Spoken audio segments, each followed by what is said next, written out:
Muy buenas tardes, esto es la Tertulia Polaca por la voz del Pitico 88.1 de FM. También nos puede ver y escuchar ahí en el Facebook Live de la Tertulia Polaca, como en la página también de Facebook de la voz del Pitic. Bueno, yo soy Aaron Tape y estaré acompañándolos aquí la próxima hora en un día muy... independencia le llaman, fue una revolución también, ¿no? Más bien una revolución que provocó la independencia, y sobre ese tema tocaremos hoy. Tengo una mesa bastante nutrida de historiadores y un mitotero aquí que, un buen lector y un buen conversador que es Salvador Ávila. Tengo al cronista de la ciudad, Ignacio Lagarda, historiador. También tengo a los historiadores Emanuel Meraz y a Carlos Rubio. Y vamos a tratar pues lo que alcance la hora, porque es un tema bastante amplio, que una hora pues va a ser una untada de mantequilla, ¿no? Pero bueno, vamos a tratar de desmitificar algunos de los mitos, vamos a reforzar algunas realidades que se han hablado poco. Y bueno, vamos a tratar también ahí en la segunda parte la segunda parte del partido, es decir, del programa, un personaje, bueno, yo lo considero bastante interesante y que ha sido muy poco tratado, investigado quizás haya sido bastante, pero bueno, no hay mucho sobre María Ignacia Rodríguez, mejor conocida como la Güera Rodríguez, quien a final de cuentas es quien convence a Iturbide de que, bueno, se dé ese famoso pacto, el abrazo de ¿cómo se llama el cerro? Acatempa, con Vicente Guerrero, y donde se consuma a final de cuentas la independencia. Bueno, pero vamos a dar inicio. Pues empezamos con el contexto. ¿Qué les parece el contexto de cómo se da a final de cuentas el grito? ¿Por qué? O sea, ¿qué es lo que aconteció antes de ese 16 de septiembre de 1810? Bueno, ¿con quién abrimos? ¿Quién quiere abrir? El cronista, vamos con el cronista de la ciudad, Ignacio Lagarda. ¿Cuál es el contexto? Y bueno, y ahí mismo en el contexto podemos ver si hablar un poco. Bueno, yo considero que es un mito eso de Fernando, que gritó viva Fernando VII, ¿no? Hay quienes aseguran que sí, hay historiadores, hay un debate ahí, ¿no? Entonces podemos empezar por ahí, Nacho, el contexto en que se da el grito de independencia, y tú qué opinas según tus investigaciones, si así fue, ¿no? Que a final de cuentas Miguel Hidalgo dijo viva Fernando VII, o sea, era el rey de España, ¿no? Gracias, Aarón, por la invitación. Gracias, colegas, por la compañía. Bueno, hay que recordar que poco antes de que sucediera esto, allá en España, Napoleón había invadido España, y tenía preso precisamente al rey Fernando VII. Entonces, ¿qué pasó en el reino español con eso? Pues hubo un vacío de poder, digamos. Entonces, eso fue en 1806, y acá en la Nueva España, pues al darse cuenta que había un vacío de poder, había que tomar una decisión, y fue cuando el regente de la Ciudad de México, Riesgo, hizo un llamado de un principio jurídico que se llama que la soberanía está en el pueblo, y ante el vacío de poder el pueblo tiene que tomar una decisión. Bueno, esa conjura, digamos, fue pues no bien vista por los poderes fácticos que había aquí en la Nueva España, y la acabaron con ella. Entonces, eso dio lugar, la ausencia del rey en España, a que los criollos en la Nueva España, pues que ya tenían rato queriendo hacer algo, liberarse un poco de las condiciones en las que estaban desfavorecidos en sus actividades económicas, sociales y políticas y demás, que solamente los peninsulares tenían el control del poder.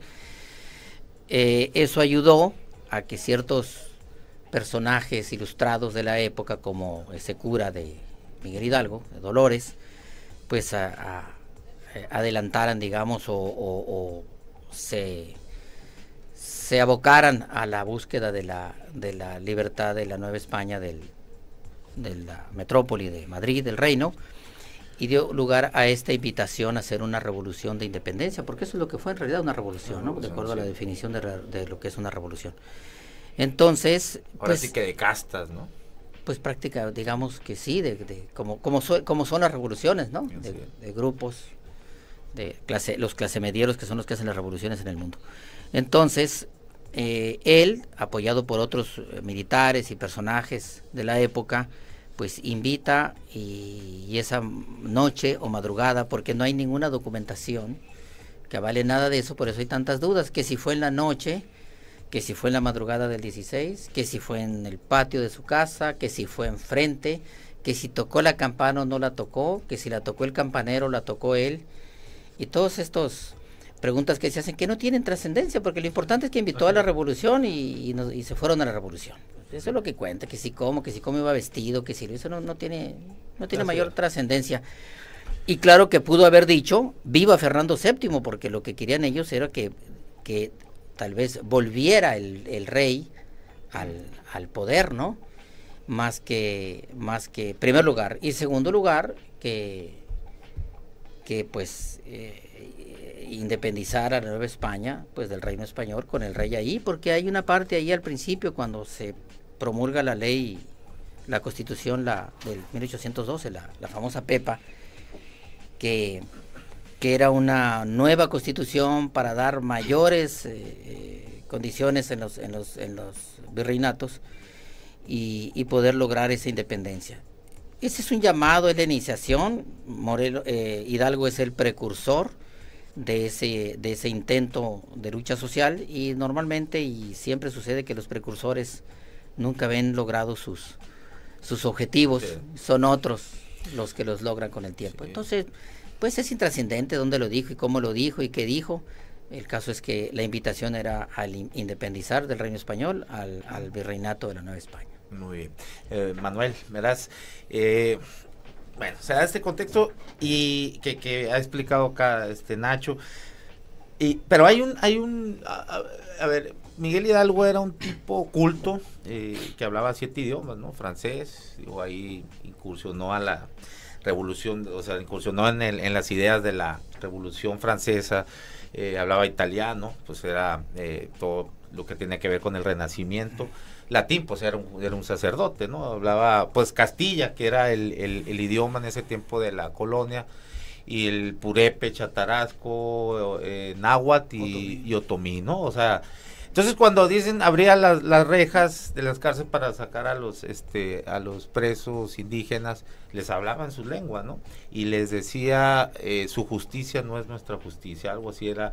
Estaba aboliendo pues la esclavitud. A final de cuentas yo creo que también revolución era un alzamiento también por abolir esa esclavitud que tenía oprimido a los indígenas, a los nativos de este territorio, ¿no? Entonces, bueno, ¿qué se da ahí? ¿Sí terminó también gritando viva Fernando VII o...? Ahí como... Acércate un poquito. Pienso mucho en el caso de Carlos Cerrejón, ¿no? Insisto en este sentido del grito de Fernando VII, porque se ha dado un debate en últimos años entre derecha e izquierda sobre esto, ¿no? La derecha dice que sí gritó, que sí era el tratar de, el apoyo, el querer todavía seguir bajo el mando de la corona, y los de izquierda dicen que no, que era totalmente una independencia. La intención de Hidalgo era una independencia total, y esto lo de la abolición de la esclavitud. Entonces dice, si es una abolición de la esclavitud, no podían estar queriendo seguir, pues apoyando a seguir bajo las órdenes de la corona, ¿no? Aquí te lo dejo. Pues yo creo que como decía un poco Gilberto, es de ese tipo de hechos que junto con la hora y el lugar específico donde se pudo haber dado el grito, tienen relevancia dependiendo del discurso que como tal uno quiere armar en torno del acontecimiento del proceso, ¿no? Hay quienes dicen que el más reputado de los biógrafos de Hidalgo, que es Carlos Cerrejón, él dice que Hidalgo sí efectivamente tenía la intención de declarar la independencia no absoluta respecto a España, ¿no? Obviamente hay muchas divergencias en ello. Personalmente creo que Hidalgo iba más por una modificación del orden de cosas, que para ello teníamos que remontarnos un poco al contexto de los últimos años del periodo novohispano, donde a palabras de Humboldt, por ejemplo, existía una desigualdad tremenda, ¿no?, en el virreinato de la Nueva España, con una concentración de la riqueza muy evidente en manos de unos pocos, una élite peninsular.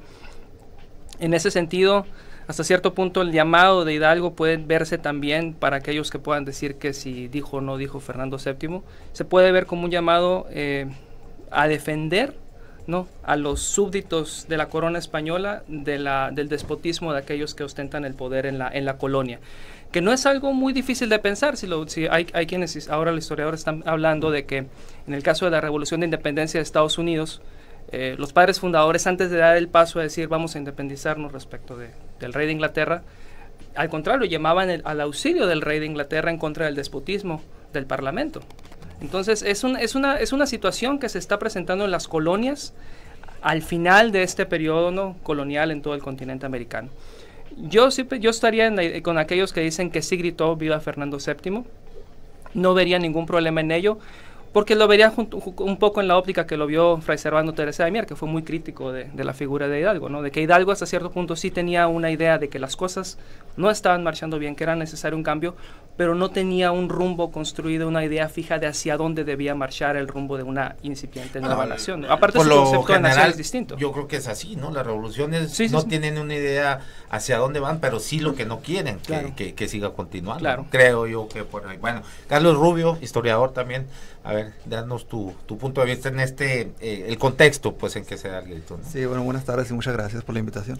Sí, en efecto, concuerdo con en parte de lo que dice Manuel, en el sentido de que creo yo que sí hubo un llamado al rey de España, en este caso a Fernando VII, en el sentido de que en ese momento para la gente de la Nueva España lo más importante era la religión y el trono, pues, ¿no? Entonces Hidalgo conocía bien el aspecto de la población, de su religión, y yo creo que el amenazar con la independencia en ese discurso, ¿no? Sí lo dijo, en el amenazar con la cuestión de una independencia total, pues creo yo que no iba a reivindicar nada en ese momento, no lo iban a seguir en ese momento, ¿no? Entonces creo yo que, si bien es cierto, como menciona Ignacio, algunos detallitos pasan desapercibidos, son importantes, pero ya después en el transcurso de la historia, en esa élite que quiere tomar ese discurso, en grupos reivindicativos, etcétera, vuelve a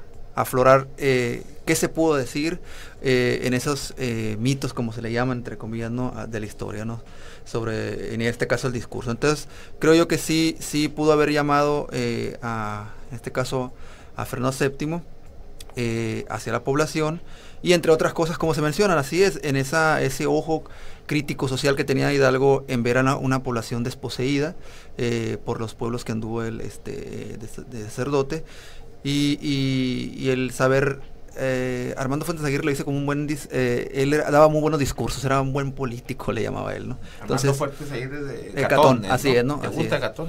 Me cae gordo. en parte, ¿no? En parte, Oye, dicen que, sí, perdón que te interrumpa aquí, pero dicen sí, que él era Ministerio Público, alguna vez leí eso en Saltillo, sí, ¿no? Sí, y que alguna vez que llegó una dama ahí a denunciar una violación en su contra, y llevaba una minifalda, y le dijo, pues bueno, por eso le pasa lo que le pasa. Así, bueno, hay algo muy, ¿no?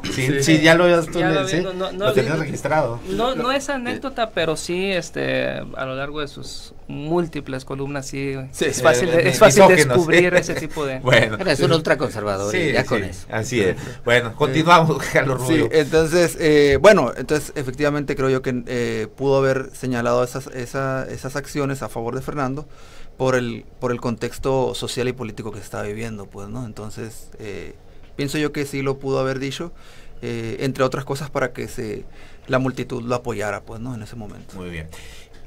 Bueno, ya no voy a seguir con lo de Sigritón, ¿no?, porque ya me mayoritearon y El Salvador ya no quiero que sea apabullante la mayoriteada aquí de... Bueno, no, pero viene... Es que resulta interesante, disculpa, porque yo creo que más de...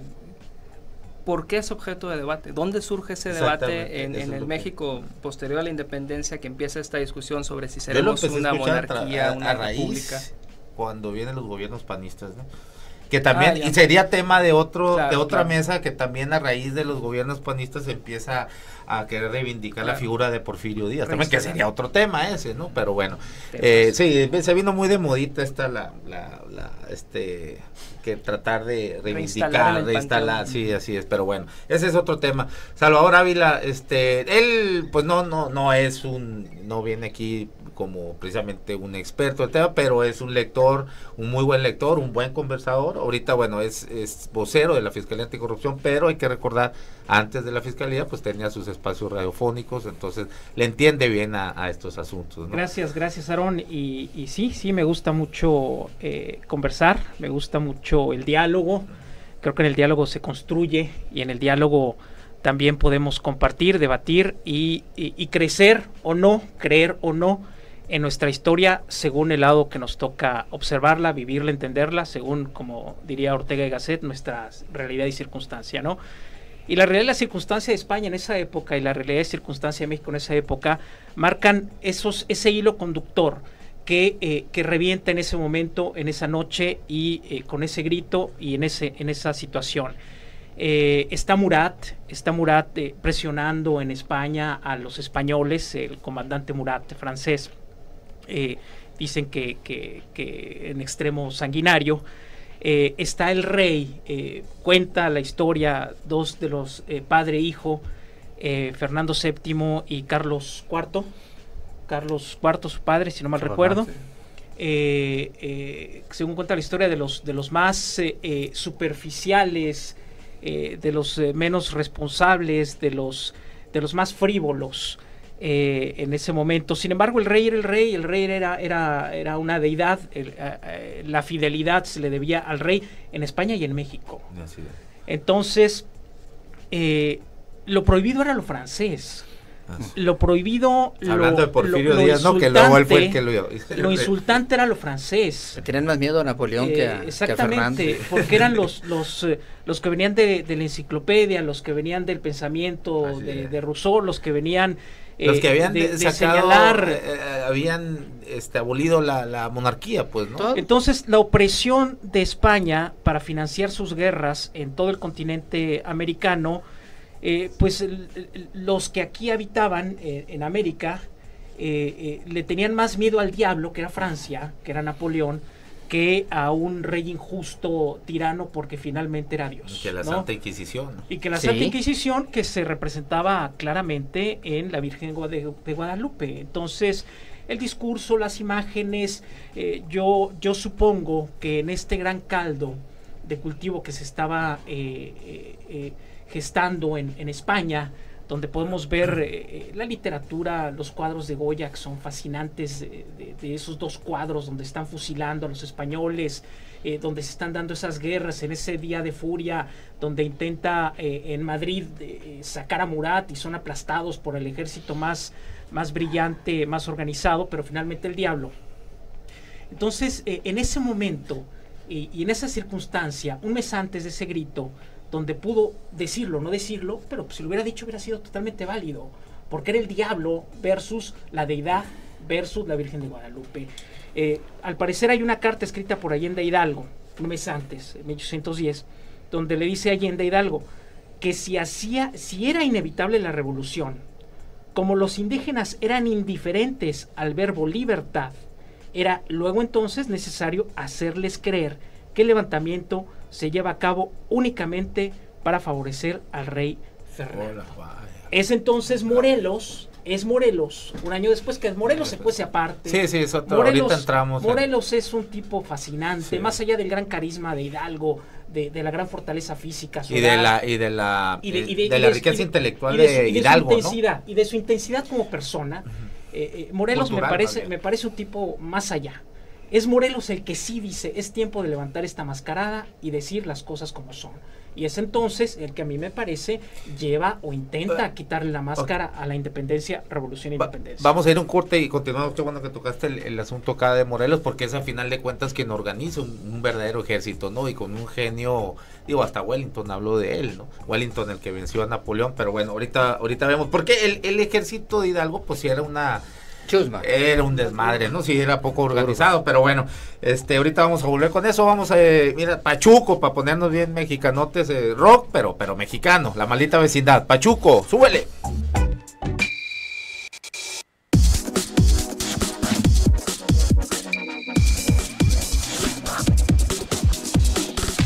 La voz del Pitic, una voz ciudadana. Regresamos a la tertulia polaca por La Voz del Pitic, 88.1 de FM.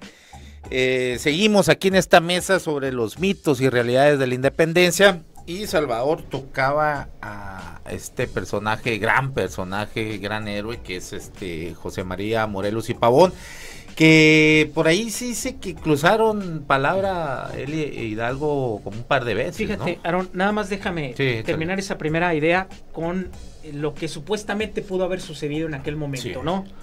Por Dios y por el rey, no por la independencia de México.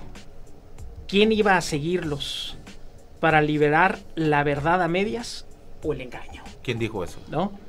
Eso pues. ¿O tú es de tu cosecha? No, es de cosecha de lo que hemos venido construyendo aquí. Ok, bueno, muy bien. Te viste muy medio conservador, ¿no? No, que de bueno, Dios eso es lo que hemos construido en el primer bloque. Okay. Pudo haber sido, pudo no haber sido. A ver, aviéntatelo otra vez. El contexto nos indica que lo más probable es que se haya sido. Y lo te estoy viendo camisa azul, por Dios y por el rey. Esta guayabera es regalo de mi padre. Te mando un abrazo al cielo. Hace un mes falleció mi padre. Fue de la herencia que me dejó unas guayaberas. Qué bonita. Parece hermosas. del gabinete de Echeverría. Pues en esa época mi padre vivió los 70s intensamente. En esa época está bonita, está muy bonita. Creció con guayaberas. Sí. Y por Dios y por el rey. No por la independencia de México. Pero ¿quién iba a seguirlos? Ok. De otra manera. Bueno, pues sí, buen resumen, ¿no? Porque sí es lo que estábamos discutiendo en esta primera parte. Nacho, Morelos, que cruza palabra unas 2 veces nada más con Hidalgo, ¿no? Bueno, fue su alumno antes. Fue su alumno. Sí, ¿Y por qué entonces se dice, bueno, se cruzaron palabra ya después de que estalló esta revolución de independencia? Sí, porque hay que recordar que Miguel Hidalgo no duró mucho tiempo. Al año, ¿no? 6 meses. Hay que contextualizar que una revolución es la transformación de la forma de Estado de un país, una verdadera transformación en la forma de Estado y pasar, en aquel caso era pasar de una monarquía a una república, que era lo que estaba de moda en las revoluciones. Pero los precursores, en realidad la única función de los precursores es encender la mecha. No saben para dónde va a salir el cañonazo, ni saben a dónde va a llegar. Ese es su trabajo, como lo hizo también Madero en la Revolución Mexicana. Hidalgo no tenía claro. Pues tenían a su rey preso y querían que les liberaran a su rey. No dejaba de ser una deidad para los que vivían en la Nueva España, pero también querían que hubiera un cambio, una transformación, pero no sabían cómo, cuándo y a dónde, y la realidad es que pues, les llevó todo el 19 lograrlo. Entonces, y todo proceso revolucionario necesita y requiere del precursor, de las armas, de la guerra, y del ideólogo teórico de la forma de Estado que se va a decidir vivir. Entonces, muere inmediatamente Hidalgo, pues por su ingenuidad militar, por su tibieza, su miedo y su moral de sacerdote de ir a hacer una barbarie a México cuando no entra en la Monte de las Cruces. No hay algún registro. ¿Cuál fue estaban a punto de entrar a la ciudad? Dudó, pues después de haber visto lo de la Lóndiga de Granaditas y las otras batallas en que aquella turba enardecida con palos, machetes, pues descuartizaban a los españoles, pues creemos y podemos suponer que su moral de sacerdote y católica y dijo, pues esto no puede pasar, va a ser una barbarie en la Ciudad de México, no la voy a poder controlar, no era militar, no era... Sí. Y también por eso entraba en conflicto con Allende, pues porque Allende era el hombre de las armas de ese proyecto de revolución. Tuvieron fuertes discusiones, fuertes de cuándo iniciar. Claro, dónde, cómo, y no le saques. Y él era el líder, dudó, no entró, y le costó la vida. Entonces, pero aparecen los otros, y ahí es donde aparece Morelos. Ahora en esto, en Chihuahua, ¿no? Lo apresan, ahí lo tienen. Sí. Y hay unos, los registros ahí donde se dice que se arrepiente, ¿no? Pero, a ver, hay registros, lo hicieron declarar ante 2 dominicos, por cierto, en latín no les favorece nada, ¿no? Son domican, ¿no? O sea, perros de Dios, ¿no? Es así la traducción, pues, ¿no? Es lo que eran bueno, en la Inquisición, sí, ¿no? Y bueno, hay un... su función. Sí, no hay testigos, no hay nada, y los registros, pues son los que los dominicos dieron a conocer. Entonces, también no está muy claro si verdaderamente se arrepiente, ¿no? No podemos Miguel, confiar en ¿no? eso porque pues tiene una versión, es como la versión del Ministerio Público cuando hay algo, una investigación o que sucede. Imagínate los 80 que te agarraban y te metían Imagínate. tehuacanazos. Imagínate, y en ese tiempo pues no. Sí. Dejémoslo ahí, que no fue más que el precursor y murió. Y murieron sus principales colaboradores, entonces aparece otro. El otro es el ideólogo político, que es Morelos, y el ideólogo estratega militar, que también es Morelos, que era, aunque era sacerdote, Era un estadista, ¿no? era un estadista. Por eso él, como militar, logra conservar el proceso revolucionario de la lucha armada, pero al mismo tiempo él es el primero que hace un planteamiento de cuál va a ser la forma de Estado, y habla de su república, qué tipo de república, pues tenemos dudas, central, liberal, federal, pero él es el primero que en su documento dice, ya para entonces ya se define, ya nos olvidamos de la monarquía y del Fernando VII que ya volvió y su constitución. Entonces él plantea la primera forma, que es qué tipo de país o de nación queremos ser, una especie, una visión de una república pues liberal. Entonces pues ese es el trabajo, esa es la función de Morelos, creo yo, en este proceso de bueno, y no tan revolución. liberal, ¿no? Porque, digo, sigue siendo la religión católica la Sí, que va. pues sí, pero la única, ¿no? comparada con la No, claro, monarquía, no, claro. pues ya iba tendiendo hacia lo liberal, pero se seguía conservando. Los procesos revolucionarios no son de un día para otro, son procesos a veces a muy largo plazo. Lo que se asentaba ahí, y resaltaba y subrayaba, pues era la libertad, eso sí, ¿no? Del individuo, del ser humano, ¿no? O sea, la abolición, pues, de la esclavitud por completo. Y una visión ahí un poco de los derechos humanos y demás. Pero era la primera chispa de luz que la dio Morelos sí. en este proceso de revolución. Así es. Manuel, Morelos. ¿Todo bien con Morelos? Sí. No, estaba pensando en un poco en Hidalgo, en la retractación. Ayer que estaba buscando sobre lo de la retractación de Hidalgo, me encontré con esta supuesta retractación de Morelos, ¿no? Ah, también. También, sí. En el caso de Morelos, incluso sí hay un documento con su autógrafo, ¿no? O sea, con su firma donde sí se echa un poco para atrás. Igual la mayoría de los historiadores, incluido Lucas Alamán, Lucas Alamán incluso él dice ese documento es apócrifo, dice. O sea, ¿sí? Sí, no es posible que Morelos haya retractado, ¿no? Es totalmente se escondió bajo de una cama, dice, cuando llegaron la turba ahí en supo bien qué Guanajuato, hacer, ¿no? supo bien qué hacer. Era, Sí. bueno, Gachupín es bueno, sus orígenes, ahorita nos referimos Gachupinas a los españoles, pero se supone que los orígenes no venían ni de alguna lengua, sino les decían peyorativamente a los funcionarios o los pro imperialistas, sí. Pues, ¿no? Sí, no, hablando un poco de los excesos de la turba, ¿no? Que acompañaba a Hidalgo, la hispanofobia, ¿no? Que se puso de manifiesto durante el proceso en los primeros meses, sobre todo de la lucha armada, obedece a procesos de división social muy muy arraigados, que ante un detonante de este tipo pues se ponen ahí, ¿no? Entonces era difícil contener una turba de ese tipo con ese tipo de sentimientos y demás. Yo creo que con Morelos pasa algo similar de lo que pasa con Hidalgo, ¿no? Es una figura que es ensalzada, sobre todo a posteriori, en el sentido de que cuando se completa el tránsito del primer imperio de la República y se empieza a querer rescatar este panteón, ¿no? Este panteón de los padres fundadores, la figura de Morelos está ahí como esperando ser redescubierta o relanzada ya como una figura con un alcance político, de visión sobre todo, y de suma importancia. Yo creo que en términos militares, ¿cómo se puede decir? En términos militares, en términos de claridad de ideas, Morelos estaba por delante de Hidalgo por mucho, ¿no? Sí. Sí, desafortunadamente para el caso de Morelos no le acompañó mucho la parte militar. Curiosamente ahí entraría uno de los efectos de la lucha de independencia, ¿no? Que fue esta desarticulación de los mercados o de los flujos regionales que a Morelos le terminó afectando porque se fue quedando paulatinamente sin efectivos de guerra, pues, ¿no? Se fue quedando sin parques, se fue quedando sin recursos o enseres, ¿no? Pero más allá de eso, yo creo que su figura, su centralidad es innegable, ¿no? Sí. Incluso hay ¿dónde fue donde lo tienen sitiado? Ayutla. Y no Ayutla, Sí. ¿no? Y más de 2 semanas, algo así, ¿cuántos? Fíjate qué curioso ahí, porque una vez Y no lo pudieron, se les fue, ¿no? Soporta el... Sí, el sitio. Yo comenzaba en la mesa, en la anécdota esta de, no sé, en una... no sé, era una, ¿cómo se le llama? Una pues, reunión de gabinete, no sé, de allá de Inglaterra, donde hablaban de este asunto. Ya había llegado la noticia que estaban en Ayutla, pues atrincherado y no lo podían. En las Cortes. ¿Sí? ¿En la qué? En las Cortes. sí. Y preguntó Wellington, ¿no? Este general que fue el que doblegó a final de cuentas a Napoleón, que cómo era Ayutla, qué había ahí, porque no podían. Bueno, pues es un terreno llano, es un llano.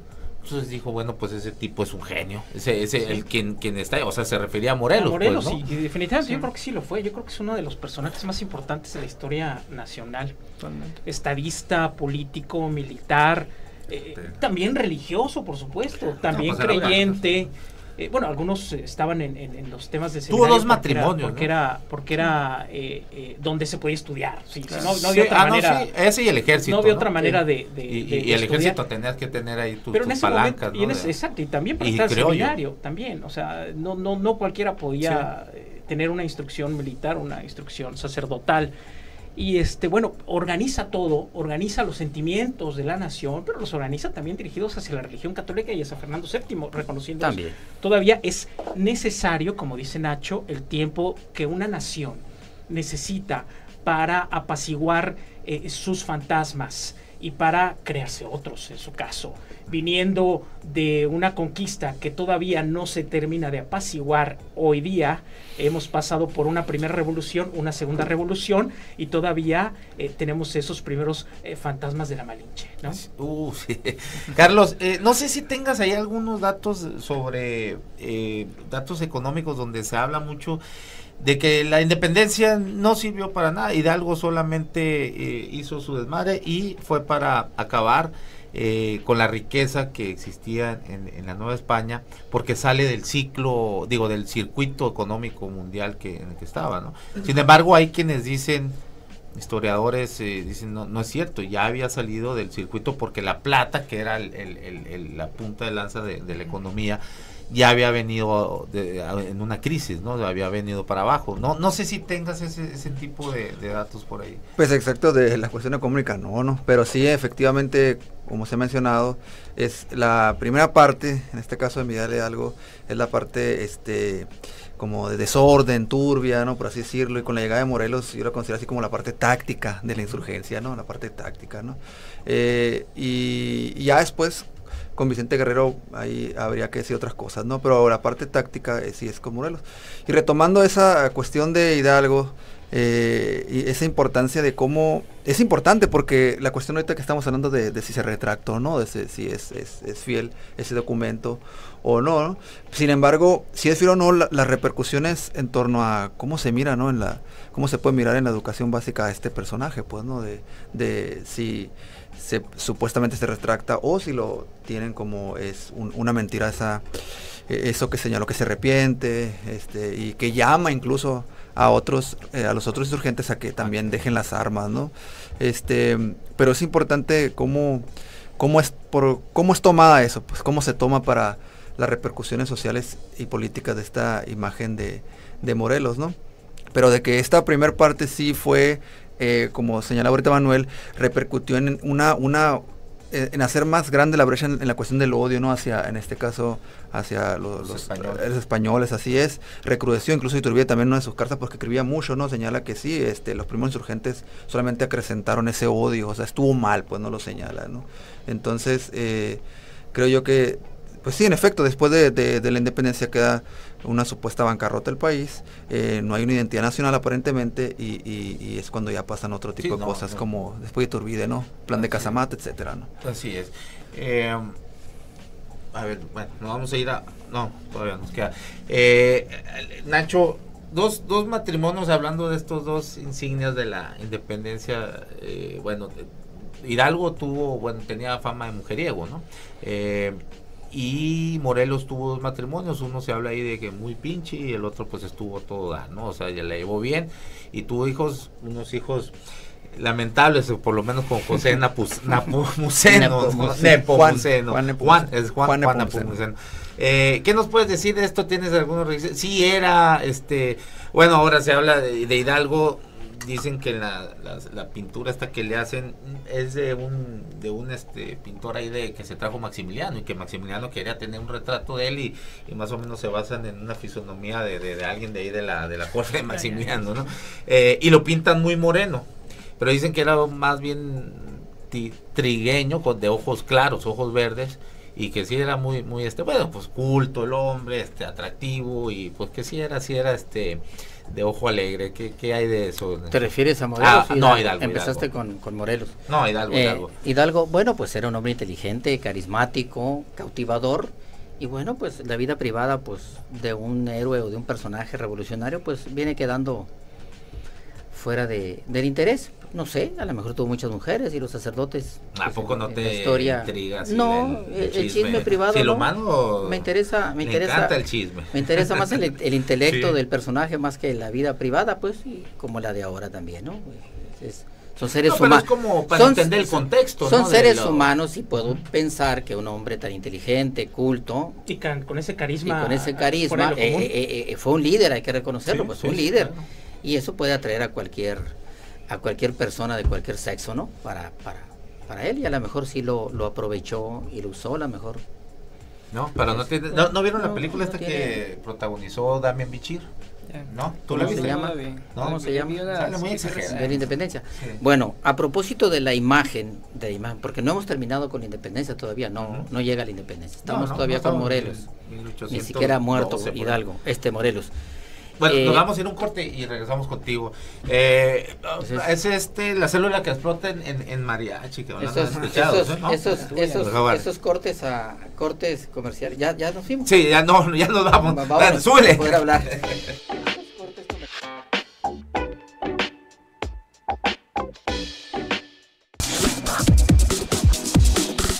La voz del Pitic, una voz ciudadana.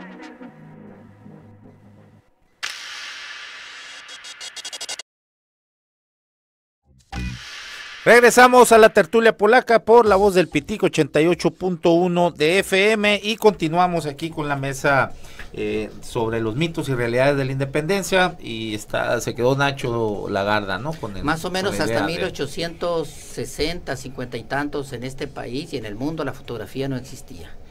Antes de eso, todo era a través de la pintura.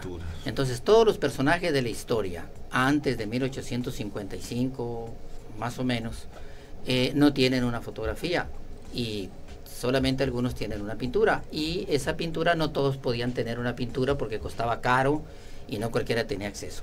Y hay personajes en la historia de este país, llegando a nosotros, pues que no tenemos una imagen de ellos, ni por pintura. ¿De dónde? ¿Quién iba a hacer una pintura a Miguel Hidalgo en aquel tiempo? Tenía que ser un aristócrata que costaba mucho dinero. Entonces, triunfada la independencia, y ya estamos en este proceso de construir este país, y todavía nos tropezamos con una etapa con una monarquía francesa a finales, casi a mitad, segundo siglo, mitad. Entonces había que crear una iconografía de estos personajes.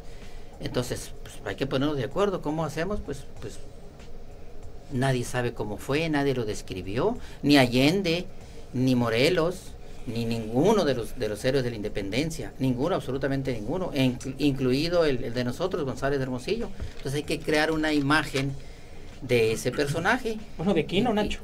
Ni de Quino, ni de nadie, ninguno que sea antes de eso. Entonces, Padre bueno, Quino. Vamos nosotros 5 aquí a crear una imagen de Miguel Hidalgo. Bueno, pues tú píntalo, tú garabatelo, y bueno, más o menos dicen que no supimos si era chaparrito o algo.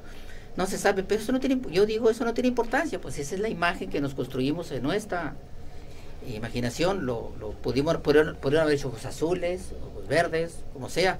Bueno, pues créame una figura. Pero a veces sí es importante, ¿no? Ahora, a ver, por ejemplo, la imagen... Era un español. Vamos a salir creo yo. Un tantito de esto, pero una imagen como de Jesucristo, güero, blanco, hombre.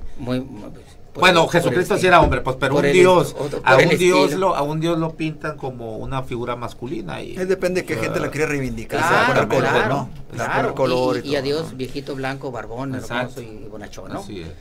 Pero pues... Hay un mensaje ahí detrás de eso. Claro, que como hay un mensaje, es la mercadotecnia semiótica social, habla. claro, la mercadotecnia social, pero no lo podían haber hecho mulato y mucho menos negro. ¿A quién? A Hidalgo. a Era así un... es. Era Sin un embargo, criollo. Morelos, Era un criollo, ¿no? fíjate, a Morelos Pero hasta que le tapan. Clemente aquí Terraza supuestamente sí lo hace en la figurilla esa de 20 centímetros que Ajá. existe, sí lo hace muy la estatua moreno, que ¿no? está en el castillo, dice. Exacto, Y lo ponen muy elegante, Se ¿no? supone Le ponen que esa es la más, sombrerito. pero Sí, se también supone, se supone porque también. lo vio pasar por Guadalajara supuestamente, Claro, ¿no? pero nada más se Sí, supone. sí, se supone. Entonces nos quedamos en el supone, por eso digo yo, pues Sí. no podemos vivir desde el supone, pero sí sabemos que era un criollo, debe haber sido blanquito, como Guerrero era un mulato, porque en Guerrero hay Era mulato, mulatos. exactamente. Hay Pues un hasta le mulato. taparon, pues no. No, aquí- No, Morelos, es de Morelos. Guerrero. Morelos, pues. Ah, Vicente Vicente Guerrero. Guerrero. Era un mulato, y ya sabemos cómo son Y los también mulatos, era- ¿no? ajá, Entonces sí. crearon una imagen de un mulato. Y Allende era un general, no cualquiera entraba al ejército, Sí. tuvo que haber sido un niño bonito, niño rico. Y lo dibujan blanco también, lo Blanco, pintan guapo. blanco, sí, exacto. Y los otros también, pues es más o menos como creemos que eran. Pero lo importante es Sí. no cómo eran, sino qué es lo que hicieron. Así es. Entonces totalmente. creo yo que eso es lo que importa. Y desde que se inventó la fotografía para acá, pues ya eso se resolvió. Así es. Lo que sí podemos suponer de Hidalgo es que a su edad era un hombre sano.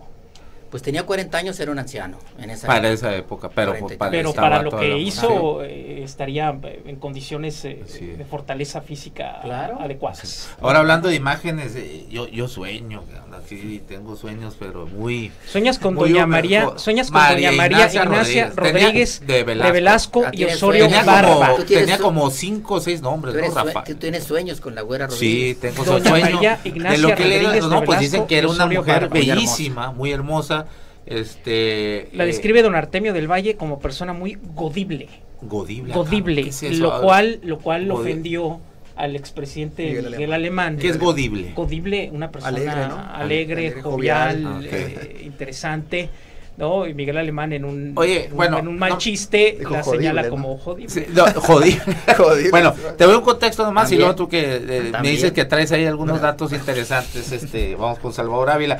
Pero bueno, ¿quién es María Ignacia Rodríguez? Bueno, se dice una aristócrata, culta, con mucha lana, con poder, mucha relación política, en las grandes esferas, y que, pues como dice, era muy godible y muy, sabía disfrutar la vida la señora. Mira nomás a lo que se merendó, pues agarró tiernito a Simón Bolívar, como de 16 años, en un viaje que iba a Europa y pasó por aquí por México, al científico austriaco Alexander von Humboldt, a un canónico ahí que era integrante de la Santa Inquisición, y nada más y nada menos que a Iturbide, ¿no? Agustín de Iturbide, que es a quien, fíjate, le metió cuando era coronel él del ejército imperialista, pues con sus relaciones y con su poder y con su lana, lo hizo que lo ascendiera hasta general. Era amante, ella ya era viuda, fue como unas 2 o 3 veces viuda, fue una de las primeras mujeres que se divorció acá en México. 3 matrimonios. Y le Viuda de mete 2. lana, ¿no? Y le pone ahí las relaciones para que Hacienda General, era su amante, él sí estaba casado, ella era viuda, y bueno, dicen, es quien a final de cuentas termina convenciendo de que traiciona al ejército imperialista para que pacte con Guerrero. con Vicente Guerrero. Y ella se dice que también fue mecenas del propio Hidalgo, ¿no? Que metió ahí era independentista. Incluso se dice pues, que ¿no? la carta de Era, independencia sí. fue firmada en su casa, en la casa de la abuela. Bueno, es lo que sí Es lo se que dice. se dice. A ver, pero Salvador trae algunos Bueno, datos. la verdad es que hay Me llama la historia atención, mexicana- perdón, esto nomás, que no se menciona tanto esta mujer. Incluso Emanuel, que es historiador, me dijo, no la tenía registrada, ¿no? Y es un personaje, se dice... Hay que reescribir la historia, algunos párrafos de la historia. Hay párrafos o libros sobre Sor Juana que se tienen que reescribir. Sor Juana es, me parece, una gran estadista. Yo creo que es la primera mujer estadista de América Latina que, como la Güera Rodríguez, sabía para qué era el dinero y para qué era el poder, y lo usaron. Yo creo que eso es un primer acto de reivindicar un pensamiento igualitario, ¿no? Sor Juana repudia todo lo que escribe porque dice que lo escribió por encargo, pero son dos mujeres extraordinarias, más allá de si son bellas o no bellas, son mujeres inteligentes que les atrae la inteligencia. Las dos tienen recursos económicos, las dos se reúnen con gente inteligente, pensante, poderosa, saben para qué es el dinero, saben para qué es el poder y lo utilizan. Y en estas historias interesantes, atrayentes, donde se van construyendo identidades nacionales, hay quienes juegan el lamentable papel del traidor. En este caso, en la historia que estamos comentando, es Juan Garrido el que denuncia precisamente y el que acusa a la Güera Rodríguez de ser la mecenas de la independencia, la mecenas de Hidalgo. El encanto de una mujer como la Güera Rodríguez es precisamente en su inteligencia, en su visión, en su cultura y en el saber doblegar con ideas y con argumentos incluso a la Inquisición. Sí. Más allá de lo que nos pueda parecer bello, estético o sensual, me parece que ella va ganando terreno con ideas, con argumentos, más allá de que se haya emancipado a sí misma en el uso de su propio ser, dándole el uso que ella hubiese decidido darle, incluso siendo, si no la primera mujer que obtiene un divorcio, una de las primeras en América Latina, con argumentos, con un miedo, que también el dinero genera miedo, el poder genera miedo. Los hombres, las autoridades en ese momento le tenían miedo a una mujer inteligente, poderosa, que además tenía información. Bueno, doblegó, exactamente, el que doblegó a la Santa Inquisición cuando le llevaron a juicio, ¿no? Por supuesto. Y les dice, bueno, cabrones, ustedes me cuidan a mí, me quieren fregar, yo voy a hablar de esto y esto otro, ¿no? Si de no la es corrupción que, si no es que ya se sabía, era simplemente destapar los puntos precisos de dinero y de poder. Estamos hablando del Bajío de México, estamos hablando de esa zona de Veracruz, de Puebla, del Bajío, que es no solamente donde estaba la población, sino donde se estaba todo el comercio, donde entraba y salía dinero, donde entraba y salía títulos nobiliarios, donde entraba y salía la corrupción, donde era tierra de nadie y donde sobrevivían este tipo de personajes, inteligentes, poderosos y desgraciadamente, para bien o para mal, con dinero. Esta mujer interesante seduce en su momento y en su paso por México precisamente, como ya se había comentado, a von Humboldt. Y hay un hecho que seguramente tú conoces porque consultamos algunas fuentes similares. Cuando es develada la estatua, la famosa estatua del caballito, y Humboldt dice que es una de las estatuas ecuestres más maravillosas que ha visto en todos sus viajes, la compara con otras dos, tres, una en Roma, otra en Venecia, y esta de Carlos IV la señala como una de las más extraordinarias. Después de tan elogiosos comentarios de Humboldt, voltea con la Güera, según cuenta esta anécdota, y preguntando si estaba de acuerdo con lo que él había señalado. A lo que la Güera, siendo una mujer que ve más, dice, pues será una extraordinaria belleza, pero a ese caballo le hace falta algo abajo, porque está plano. Está plano, donde los machos suelen tener dos cosas que les cuelgan. Y cuenta la historia que sí, que la gente voltea y encuentra que exactamente, ¿no? Que ese caballo que montaba más que el que lo montaba, también señalaban los españoles en ese momento, al hablar de la mala fama que tenía ese monarca. Pues va a provocar, y estoy seguro que cuando vuelvas a la Ciudad de México, Aarón, y vayas al Museo Munal y te encuentres otra, te vas a asomar y te vas a recordar la Güera Rodríguez y te vas a asomar abajo del caballo a ver si tiene o no. A ver si no me quiero robar una pintura que haya de ella ahí, porque yo sí quiero tenerla, la Güera Rodríguez. Entonces, perdida, colgada ahí de ese tamaño de mi respaldo. De ese tamaño era la Güera, no sé si comparada o no con Sor Juana, pero sí comparable en cuanto a que sabían para qué era el dinero, para qué era el poder, pero que además se sabían inteligentes, se sabían mujeres pensantes e inteligentes. Empiezo a creer en la reencarnación. Yo creo que mi actual pareja es la Güera Rodríguez reencarnadora, es güera, blanca, con ojos claros, no, yo inteligente, y le tienes mucho miedo. Y le tengo miedo. Entonces, no, yo creo que a final de cuentas tengo a la Güera Rodríguez. Bueno, Nacho, nos quedan 4 minutos, vamos a dar una ronda de conclusiones del tema. Pensé que ibas a hablar de la Sonora en la Independencia. Pues haremos otra mesa, ya ves, estas mesas tienen que hacerse Yo creo que la vamos a estar haciendo periódicamente, ¿no? Porque para más o menos ahí... Luego viene la revolución el 20 de noviembre. Luego viene, sí, no, es muy buena, es muy buenísima esto, pero bueno. Pues mi conclusión es que, bueno, todo proceso revolucionario tiene sus etapas, tiene sus procesos, y este fue igual como suelen suceder. Llegamos a 1815, muere Morelos, luego no queda otro más que Guerrero, que se refugia en su territorio, se va desgastando el proceso armado, termina siendo una guerra de guerrillas, también se desgasta el ejército real y termina en que no hay ganador ni perdedor y se están dando sin avanzar hasta que llega un negociador, un estratega, un militar exitosísimo, Iturbide, pero al mismo tiempo un gran negociador que dice aquí la única solución es negociar. Es el gran negociador y llega a un acuerdo con Guerrero, hacen esta negociación y finalmente termina la guerra y se decide pues que ya somos independientes, pero le sale luego la ambición a Iturbide y él dice pues los mexicanos dicen, ¿y qué vamos a hacer? ¿República o monarquía? Imperio. Y si va a ser república central o federal, bueno pues unos conservadores entran aquí. Ya entramos a otra etapa ya ideológica y política que finalmente tenemos una etapa de monarquía de Iturbide que lo consideran traidor, no quedamos en eso. Y bueno, ya saben cómo terminó. Y entramos en ese proceso desgastante de una constitución del 24 federal, luego liberal, y luego federal, liberal, y otras ideas ya que entran ahí hasta la masonería, las ideas estas, que los lleva hasta 1000, todavía con Juárez. Yo puedo decir que todavía no termina la independencia, pues, hasta que Juárez finalmente rompe con la iglesia y rompe con el ejército, con el poder absoluto de este país, dueño del 70% de la tierra.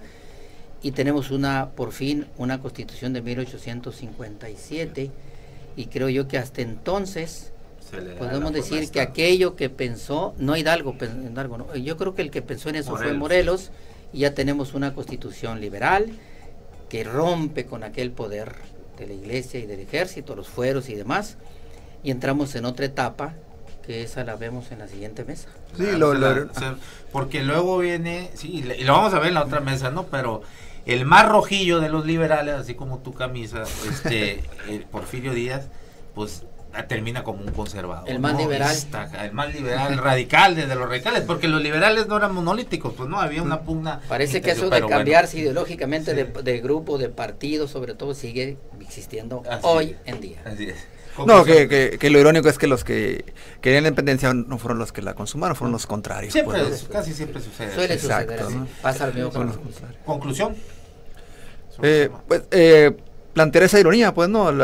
Esa consumación que no la hacen los que la iniciaron, pues, ¿no? Okay. Emanuel. No, pues yo creo que estaba pensando en la celebración del grito de independencia el día de ayer, ¿no? En la noche, ¿no? Quizás la primera vez en bastantes años, que yo recuerdo al menos, donde hubo expectativa, donde hubo una ceremonia que fue distinta. Creo que se vuelve a poner de relieve la posibilidad o la capacidad que tienen estos acontecimientos de generar unión, ¿no? De generar un mensaje coherente que tenga un impacto, ¿no? Entre la mayoría de los que participamos, ¿no? Yo hace mucho no recuerdo un grito que hubiese tenido tanta expectativa alrededor, ¿no? Se habían vuelto de pronto muy programáticos, pero en esta ocasión yo creo que lo que vimos anoche fue una ceremonia que para aquellos que tienen cierta afección o apego con esta posibilidad de un cambio, ¿no? Con este nuevo gobierno, fue una ceremonia vibrante, emocionante, y para todos aquellos que dudamos o tenemos cierto recelo también, nos indica el poder de estos símbolos, ¿no? Y la capacidad que tienen de unir y de generar un estado de vibración y emoción que puede pues consumar, ¿no? El ideal de lo que en su inicio era la independencia, que es cambiar un poco el orden de cosas para estar un poquito mejor todos, ¿no? Así es. Yo creo que, bueno, hablando del primer año de este gobierno, ha sido muy emotivos, ¿no? Los eventos masivos, grandes, han sido bastante emotivos porque en eso, en la forma, por lo menos se está viendo algo distinto y sí se ve una ciudadanía que va espontáneamente ya no son estos, o no van a gritar. Prefiero 1000 veces esto, lo de ayer, a que cuando se año pasado, por ejemplo, le gritaban corrupto desde abajo, y tratando de tapar con ruido, es mucho mejor esto, ¿no? Yo creo que estamos viviendo un proceso de revolución, obviamente sin armas, que como empezó en 1810, no sabemos en qué va a terminar. obviamente Así no es. podemos saberlo, pero sí es un proceso de, no me gusta la palabra transformación, de revolución, que esas ya son palabras mayores, porque no creo que haya una reforma del Estado en este país, o tal vez sí, o tal vez quede en un buen intento nada más. Bueno, Ojalá y no. ok. Salvador, para cerrar. Pues estamos en un proceso inacabado de reconocernos como país. Todavía estamos en formación de una identidad que no termina de encontrarse. Sonora pues participa de otra manera. El general Hermosillo pues En contra. faltó quizá Contrarrevolucionarios. citarlo. Conservadores. México somos muchos, somos distantes, diferentes y algunos pocos símbolos nos unen a todos. Estamos en una permanente construcción y no terminamos de encontrarnos. Así es. Bueno, ya no me queda más que despedir el programa. Excelente mesa. Yo creo que teníamos que hacerlo por lo menos una vez al mes, ¿no? O cuando ya me den aquí de lunes a viernes, pues una vez a la semana nos aventamos. Ya vamos a meter presión. Hay que hacerlo rápido porque ya nos va a alcanzar el 20 de noviembre. El 20 de noviembre. Bueno, antes del... bueno, ahí en el ¿cómo se llama? ¿Qué cae el 20 de noviembre, por cierto? No tienen lunes ubicado. pues el lunes es. No, pero es todavía queda miércoles octubre y luego nos quedan unas 2 meses antes del 20 de noviembre, ¿no? Cuidado. El Así 21 es. es la Sí. consumación. Y el 12 de octubre también, que ese es otro tema. El 12 de octubre, el Día de la Raza. Bueno, ahí va. Bueno, esto fue Sala de Tópicos, somos opción. Sala de Tópicos, la tertulia polaca, somos opción original y diferente, sin tapujos ni mordazas. Yo les recuerdo que enciendan que enrollen sus problemas, enciendan sus ideas y fúmense la vida. Gracias. Este programa lo puede encontrar hoy a las 9 de la noche en el canal de YouTube La Tertulia Polaca. Gracias.